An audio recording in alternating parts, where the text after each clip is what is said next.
In Bollywood movies, we all have seen that person in a court hammering and screaming, Order, order!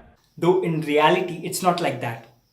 While watching such movies, most of us at some point had thought of becoming a judge.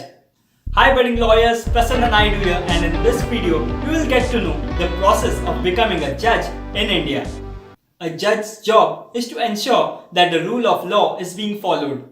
So every law student has thought of becoming a judge at some point of time in their whole law school journey. After becoming a judge in India, you may earn much less than many practicing advocates, but you will be satisfied with the work you are doing. Your one judgment may have a great impact on lives of many people. This court finds Rahul Diwan guilty. That's not a small thing. It's a big responsibility, and you also get the chance to serve your country. In addition to that, you get many facilities too, like a furnished accommodation, traveling allowances, pension, etc. And the most important thing is the respect you get in your society. Now, how are judges appointed, or what's the process of becoming a judge? The Supreme Court of India is the highest court in this country. The judges of the Supreme Court are appointed by the President of India after consultation with the Chief Justice of India, other judges of the Supreme Court, and some judges of the High Courts of the states, if the President considers such consultation necessary. To be appointed as a Supreme Court judge, the person must be a citizen of India, must have been a High Court judge for at least 5 years, or an advocate of a High Court for at least 10 years, or he must be a distinguished jurist in the opinion of the President. For High Courts, every judge of the High Court is appointed by the President of India after consultation with the Chief Justice of India, Governor of the state, and the Chief Justice of that High Court. To be eligible to become a judge of a High Court, the person must be a citizen of India. He must have held a judicial office for at least 10 years in the territory of India, or he must have practiced as an advocate in a High Court for at least 10 years. Courts other than the Supreme Court and the High Court. To become a judge in these subordinate courts, one has to clear the Judicial Service Examination. In case of District and Sessions Court, one need to have at least 7 years of experience as an advocate even before applying for the exam. Now, you must have also heard about consumer forums, commissions, boards, tribunals, etc. All of them have their own eligibility criteria for the post.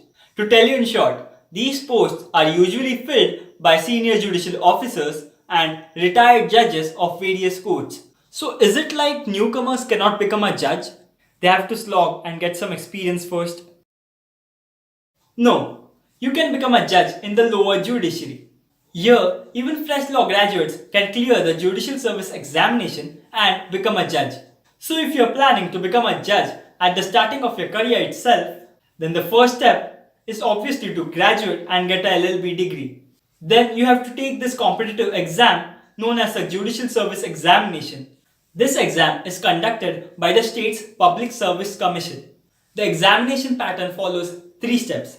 First is the preliminary examination, then comes the mains, and third one is interview. The preliminary examination consists multiple choice questions, that is objective. This exam is conducted only for the purpose of shortlisting the candidates for the mains examination. The marks you obtain in the preliminary examination will not be counted in the final total. The final merit list will be based on the total marks obtained in the mains examination and the interview test. The eligibility for this examination is usually the same for all states.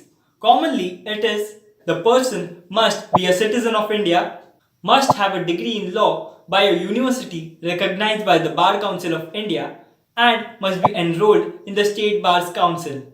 There may be an age limit which varies from state to state. I would like to remind you about something here. After you graduate, you will have to take the All India Bar Examination. And I have made a detailed video about the All India Bar Examination and how to crack the exam in your first attempt. You can check out the video by clicking here. The syllabus of the exam mainly contains the following topics.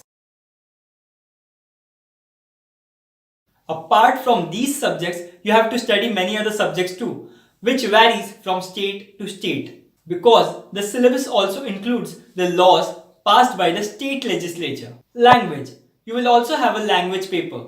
English will be a compulsory paper, and you will also have another language paper, which is usually the state's official language. This paper may include grammar, comprehension, precise writing, translation from English to the state's language, and vice versa.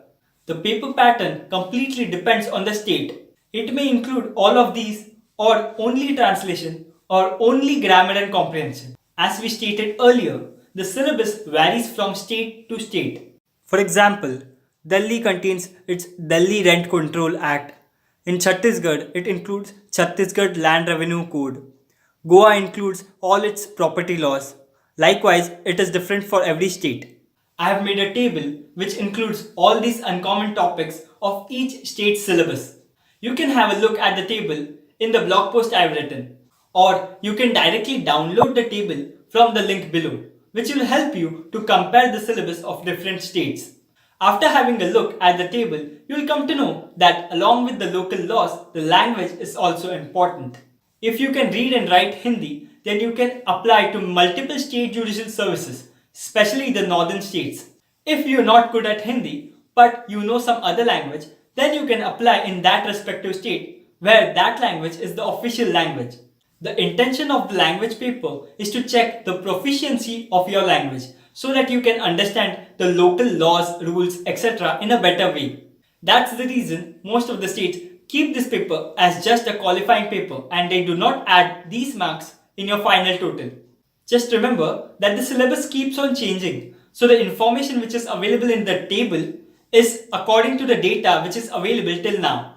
Before starting your preparation for this examination, I would suggest you to read the whole official notification word to word, because the eligibility criteria, syllabus, etc. is different from one state to other, and it is not same like other competitive exams. For example, Jammu and Kashmir requires a physical fitness test. Delhi has a negative marking system for their prelims exam. In Maharashtra, fresh law graduates must have cleared all their examinations in their first attempt and must have at least 55% marks in their last semester.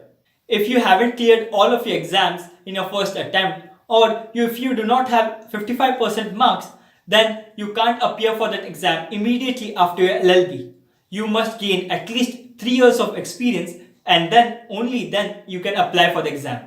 So you must not be surprised if you come across any such condition. Therefore, read the notification thoroughly. Don't think that this is just another exam like your law school exams. And at the same time, if you plan properly, devote some sufficient amount of time and also practice previous year question papers, then it is not even hard to crack this examination and become a judge in India. Stay motivated and make it happen. All the best, my lord. Subscribe to the channel and hit the bell icon so that you do not miss any videos.